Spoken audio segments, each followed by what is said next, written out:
இன்றைக்கி என்னென்னா,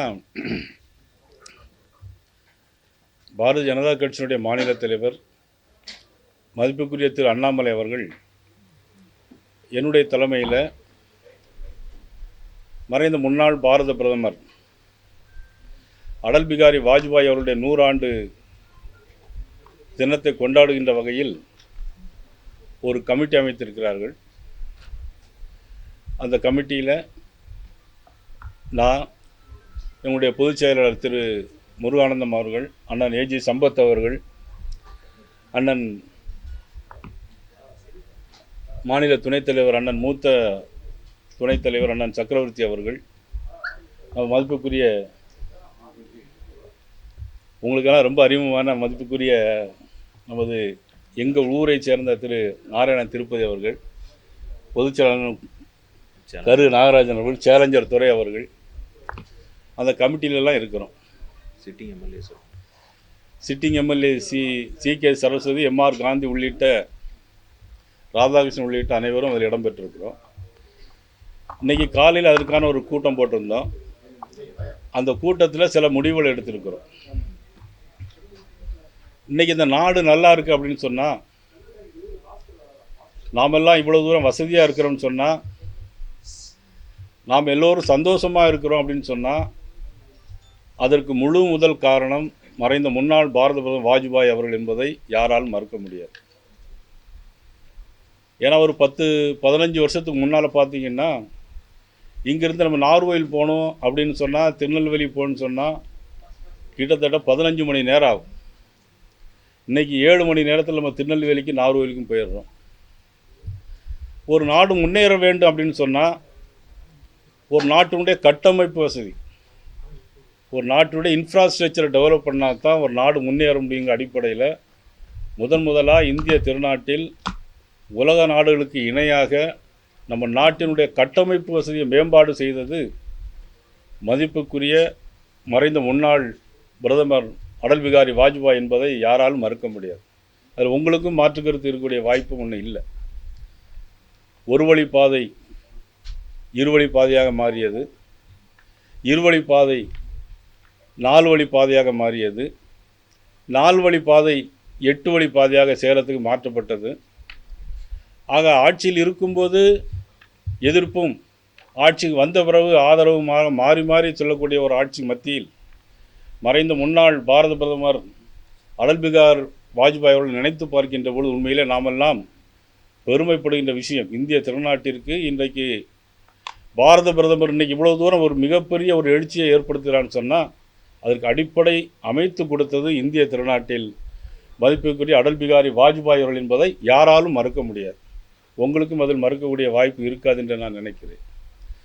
அந்த வகையில் 100 ஆண்டுகளை கொண்டாடுகின்ற வகையில் இந்த தமிழகத்தை பொறுத்த மட்டிலும் கிட்டத்தட்ட எல்லா இடங்களிலும், எல்லா கிளை அமைப்புகளிலும் அடல் பிகாரி வாஜ்பாய் அவர்களை நினைவு கூறுகின்ற வகையில், அதில் திமுக, அண்ணா திமுக யாருக்கும் அடல் பிகாரி வாஜ்பாயை பொறுத்த மட்டில் ஒரு மாற்று கருத்தே இருக்கக்கூடிய வாய்ப்பே கிடையாது.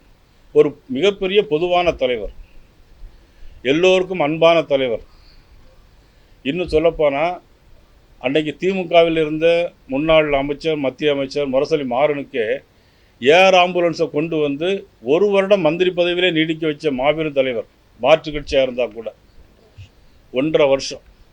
அந்த அளவுக்கு மிகப்பெரிய ஒரு தலைவர். அவருடைய ஆண்டை கொண்டாடுகின்ற ஒரு தினமாக மிகப்பெரிய எழுச்சியாக தமிழகத்தில் கொண்டாட வேண்டும் என்று எங்களது மாநிலத்தில் அண்ணாமலை அவர்கள் சொல்லியிருக்கிறார்கள். அதனுடைய அடிப்படையில் இன்றைய கூட்டம் போட்டு எல்லா கிளைகளிலும் அவருடைய திருவுருவப் படத்தை வைத்து மாலை அணிவித்து எல்லோருக்கும் இனிப்பு வழங்குகின்ற வகையிலும் ஏற்பாடு செய்ய வேண்டும் என்று நாங்கள் ஏற்பாடு செஞ்சுருக்கிறோம். அதே நேரத்தில் பார்த்திங்கன்னா, நமது பாரத பிரதமர் நரேந்திர மோடி அவருடைய திட்டங்களில் மிக முக்கியமான திட்டமான செல்வ மகள் சேமிப்பு திட்டம். செல்வ மகள் சேமிப்பு திட்டத்தில் 200 ரூபா ஒரு பெண் குழந்தைக்கு போட்டு, அது 18 வருஷம் கழித்து அதனுடைய பன்மடங்காக மாறக்கூடிய ஒரு திட்டத்தை, செல்வ மகள் சேமிப்பு திட்டத்தை நமது பாரத பிரதமர் நரேந்திர மோடி ஏற்பாடு செய்திருக்கிறார்கள். அதை தமிழகத்தில் பொறுத்த மட்டிலும் குறைந்தபட்சம் ஒரு 1 லட்சம் பெண் குழந்தைகளுக்காவது 1000 ரூபாய் பாரதிய ஜனதா கட்சியினுடைய சார்பாக 1000 ரூபாய் அதில் போடப்பட்டு, அவர்கள் அந்த 18 வயது 21 வயது நிரம்புகின்ற வகையில் அவங்களுக்கு அந்த திருமணத்தில் உதவுகின்ற வகையிலும் படிப்புக்கு உதவுகின்ற வகையிலும் அதை செய்ய வேண்டும் என்று நாங்கள் எல்லாருடைய இன்றைக்கி நாங்கள்லாம் சேர்ந்து முடிவெடுத்துக்கிறோம். அதே மாதிரி நடக்கக்கூடிய எல்லா விளையாட்டுப் போட்டிகளிலும் அன்றைய தினம் ஓராண்டுகள் கொண்டாட வேணும்னு சொல்லி முடிவு பண்ணியிருக்கிறோம். நடைபெறுகின்ற எல்லா விளையாட்டுப் போட்டிகளிலையும் அடல் பிகாரி வாஜ்பாயினுடைய பெயரிலே, அது ஃபுட்பாலாக இருந்தாலும் வாலிபாலாக இருந்தாலும் எந்த விளையாட்டுப் போட்டிகளாக இருந்தாலும் அதில் வாஜ்பாய் பேரிலே கொண்டாட வேண்டும் என்று முடிவெடுத்திருக்கிறோம். அதே போல் எல்லா தமிழ் வளர்ச்சி பிரிவின் காரணமாக எல்லா அமைப்புகளின் சார்பாக, எல்லா பிரிவு அமைப்புகளின் சார்பாகவும் எல்லா இடங்களிலும் பேச்சு போட்டிகள், பட்டிமன்றங்கள், நல்லாட்சி தினமாக கொண்டாட வேண்டும் என்று முடிவு பண்ணி, வாஜ்பாயுடைய ஆட்சி எப்படி இருந்தது, அவருடைய ஆட்சி காலத்தில் என்னென்ன நன்மைகள் மக்களுக்கு கிடைத்தது, வாஜ்பாய் அவருடைய காலத்தில் தான் பொக்ரான் அணுகுண்டு வெடிப்பு, அமெரிக்காவே அதிர்ந்து நோக்குகின்ற வகையில் பொக்ரான் அணுகுண்டு வெடிப்பு, கார்கில் போர், இதையெல்லாம் மீட்டு தந்த மாபெரும் தலைவர் வாஜ்பாய் அவர்களை மிக சிறந்த முறையில் கொண்டாட வேண்டும் என்று முடிவெடுத்திருக்கிறோம். இந்த வகையில் இன்றைக்கு அதை முடிவெடுத்து அதனைத் தொடர்ந்து இந்த ஓராண்டுகள் வாஜ்பாய் அவருடைய பிறந்த தினத்தை கொண்டாடுவதற்கு நாங்கள் முடிவெடுத்திருக்கிறோம். வேறு எதுவும் அதே மாதிரி விழுப்புரம் மாவட்டத்தில் வெள்ளப்பெருக்கு ஏற்பட்டது, திண்டிவனம் அண்ணன் ஏஜி சம்பத் அவருடைய மாவட்டத்தில் என்ன பண்ணுறேன்னா, எல்லா வீடுகள் இடிந்திருக்கிறது. இடிந்த வீடுகளுக்கு அடல் பிகாரி வாஜ்பாய் அவருடைய நினைவாக குறைந்தபட்சம் அவர்களுக்கு சிறு தொகையை கொடுத்து, அந்த வீடு எவ்வளவு தூரம் டேமேஜ் ஆகிருக்கோ அந்த அளவிற்கு அது முடிந்த அளவு அவர்களுடைய ஏற்பாட்டில், அண்ணன் ஏஜி சம்பத்தினுடைய ஏற்பாட்டில் அந்த மாவட்டத்திற்கு உதவி வழங்க வேண்டும் என்றும் நாங்கள் முடிவெடுத்திருக்கோம். நீங்கள் என்ன முடிவெடுத்திருக்கீங்க?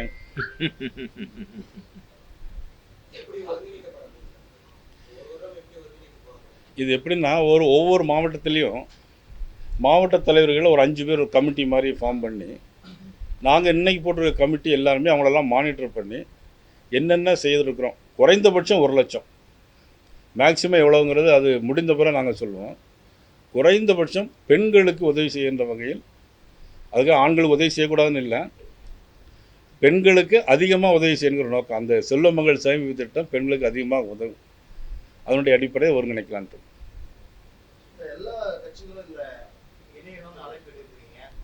இல்லை, நான் எல்லாம் விடுப்பு அழைப்பு கொடுக்கல, எல்லா கட்சிகளும் பொதுவானவர் அப்படின்னு தான் சொன்னேன். எல்லாரும் விரும்புகிறேன், கிறிஸ்தவர்களாக இருந்தாலும் இஸ்லாமியர்களாக இருந்தாலும் எல்லாரும் விரும்பக்கூடிய ஒரு மாபெரும் தலைவர் அடல் பிகாரி வாஜ்பாய் அப்படின்னு சொல்கிறேன்.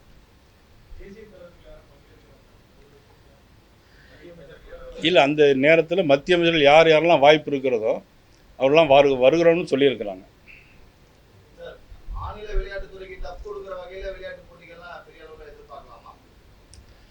இதில் யாருக்கும் டஃப் கொடுக்கறது நோக்கம் கிடையாது.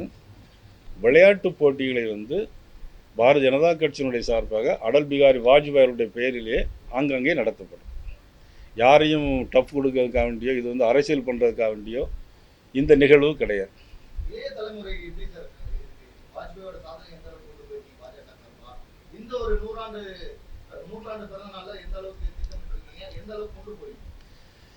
இந்த 100 ஆண்டு தினம் கொண்டாடுவது மட்டுமல்ல, ஏற்கனவே மதிப்புக்குரிய அண்ணாமலை அவர்கள் இங்கே மாநில தலைவர் வந்த பிறகு இளைஞர்கள் நிறைய பேர் தமிழகத்திலிருந்து நமது பாரதிய ஜனதா கட்சிக்கு நிறைய பேர் வந்திருக்கிறாங்க. ஆனால் அந்த இளைஞர்கள் தலைமையிலே ஒரு அணிவகுப்பு நிச்சயமாக நடைபெறும். ஓப்பன், ஆமாம், யார் வேணாலும் பங்கேற்கலாம்.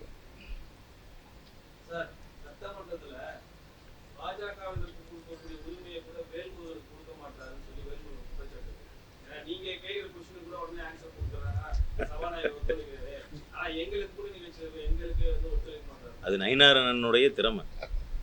இல்லை, அப்படி இல்லை. இல்லை, அவர்கள் என்னன்னா, வேல்முருகன், மதிப்புக்குரிய வேல்முருகன் அவர்கள் எனக்கு ரொம்ப நண்பர். நான் அமைச்சராக இருக்கும்போதே அவர் சட்டமன்ற உறுப்பினர், அவர் அப்பொழுது பாட்டாளி மக்கள் கட்சியில் இருந்தார். கொஞ்சம் சுறுசுறுப்பாக வேகமாக பேசக்கூடிய நல்ல நண்பர் அவர்.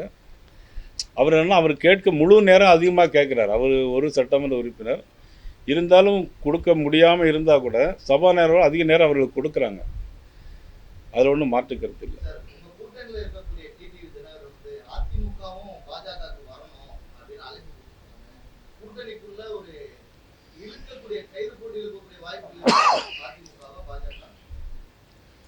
அது அவருடைய ஒரு எண்ணம்.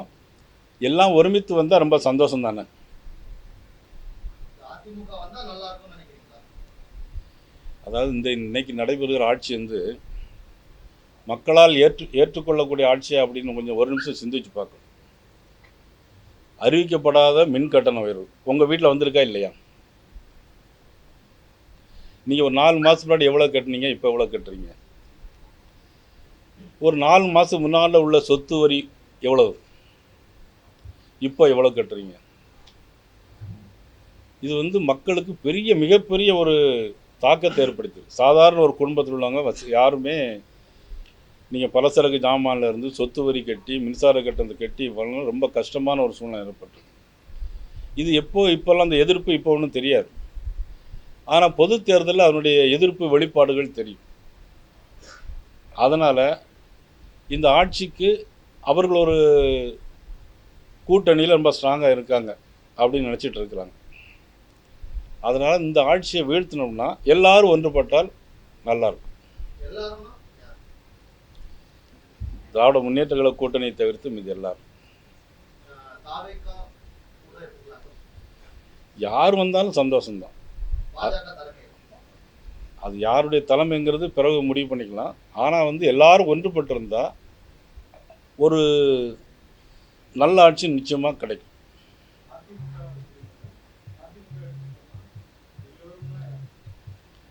நான் சொல்கிறது திமுக கூட்டணியை தவிர்த்து மற்ற எல்லா கூட்டணிகளும் எல்லா கட்சிகளும் ஒன்று சேர்ந்து பண்ணால் நாட்டு மக்களுக்கு நல்லது தரும்.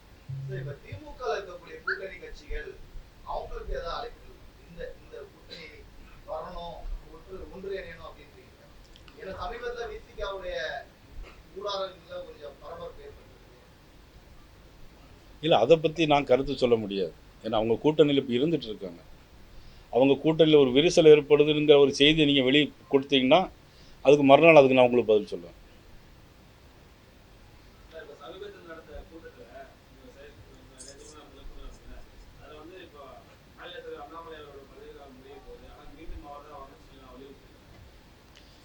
அது என்னன்னா நேற்று எங்களுக்கு வந்து கோர் கமிட்டி மீட்டிங்காக நடந்துச்சு. பாரதிய ஜனதா கட்சியை பொறுத்த மட்டிலும் எல்லோருக்குமே ஒரு 2 தடவைகள் அதனுடைய வாய்ப்புகள் உண்டு.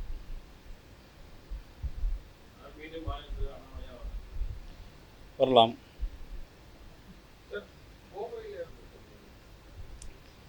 மதிப்புக்குரிய திரு நாராயண திருப்பதி அவர் ஒரு அழகான ஒரு பதிவை வெளியிட்டிருந்தாங்க. ஆனால் பத்திரிகையாளர்கள் தான் அதை வந்து ஒரு முடிவு பண்ண வேண்டிய விஷயம். இந்த பத்திரிகையாளர்கள், ஊடக நண்பர்கள், உங்களுக்குன்னு ஒரு சில அதிகாரங்கள் இருக்குது. நீங்கள் எங்கள்கிட்ட மட்டும் கேள்வி மட்டும் கேட்டுகிட்டே இருக்கக்கூடாது.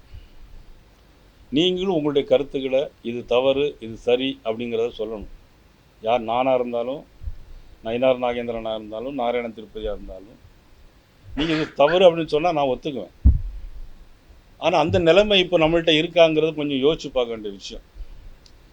அண்ணன் நாராயண திருப்பதி அவர்கள் அழகான ஒரு பதிவு போட்டிருந்தாங்க. 60 பேருக்கு இறுதி சடங்கு காரணமாக இருந்தவர். 60 பேருக்கு இறுதி சடங்கு காரணமாக இருந்தவர். இறுதி ஊர்வலத்துக்கு யாரெல்லாம் போகிறாங்க? இவங்கெல்லாம் என்ன நாட்டுக்கு என்ன சேவை செய்ய போகிறாங்க? இதுக்கு உங்களுடைய பதில் என்ன?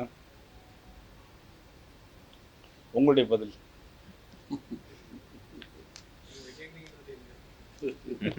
இல்லை, அதாவது என்னென்னா நம்ம நாடு வந்து நல்லா இருக்கணும். அதற்கு ஆட்சியாளருடைய பங்கு மட்டும் முக்கியம் கிடையாது. ஊடக நண்பர்கள், பத்திரிகையாளருடைய பங்கு மிகப்பெரிய ஒரு பங்காக இருக்கும். துணிஞ்சு எழுதணும். எதனாலும் தன்னுடைய நன்மை மட்டும் கருதி இருக்கக்கூடாது. உங்களுடைய ஊடகம் மட்டும் எங்களுக்கு ரேட்டிங் வரணும்னு நினைக்கக்கூடாது. என்னுடைய வேண்டுகோள் அதுதான்.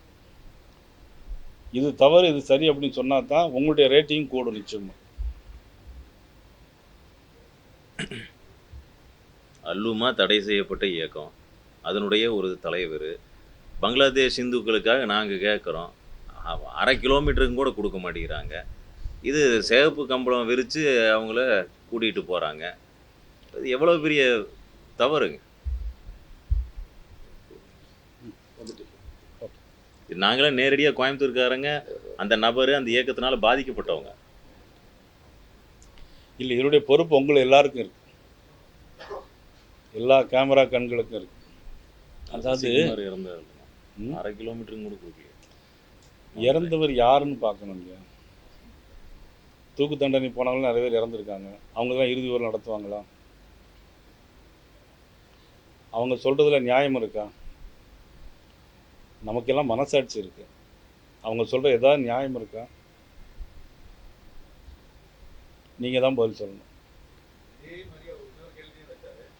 என்ன சொல்லியிருந்தாருன்னா, காந்தியை போன்ற கோட்சேயையும் இவர்கள் கொண்டாடி கொண்டிருக்கிறார்கள். இல்லை, அதாவது தவறு செய்த யாரையும் பாரதிய ஜனதா கட்சி நிச்சயமாக கொண்டாடாது.